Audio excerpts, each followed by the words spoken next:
Bom dia, boa tarde a todos, amigos.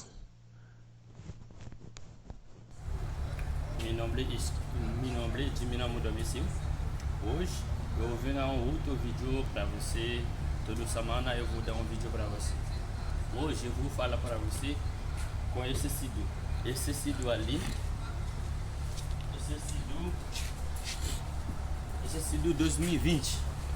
Esse sido 2020. Hoje eu vim com esse modelo, esse sido ali.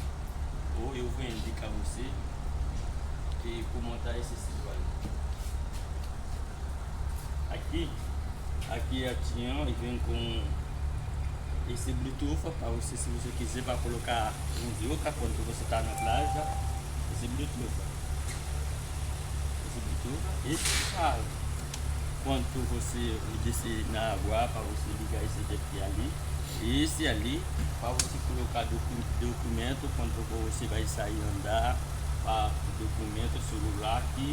Aqui pegar dois celulares, aqui dá para você colocar 3 celulares e 2 celulares.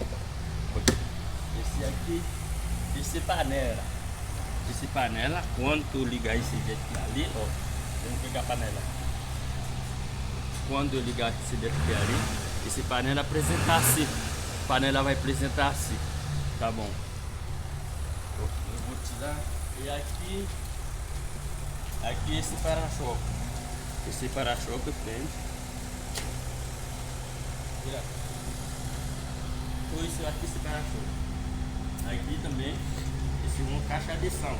Esse é uma caixa de som.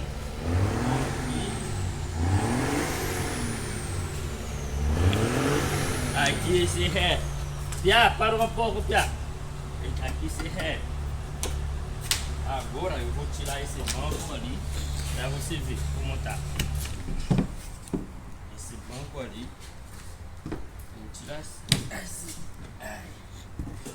esse motor. Você viu como tá dentro? Adentro acho que tinha 2 buracos. Quando você vai lavar, você tem que colocar 2 tapões adentro para a água não entrar dentro. Se não colocar 2 tapões adentro para você tapar esse buraco, a água vai entrar dentro. Quando a água entrar dentro, vai dar um problema nesse daqui, tá bom?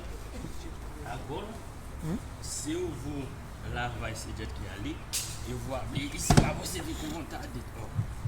Esse lugar para você colocar colete, para você colocar um colar dentro. Ó.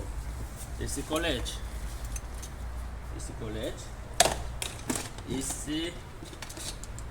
cita. Esse cita, você vê como tá? Esse colete, cita. Esse é a parte para colete. Esse coisa, toalha. Esse toalha. Fala pra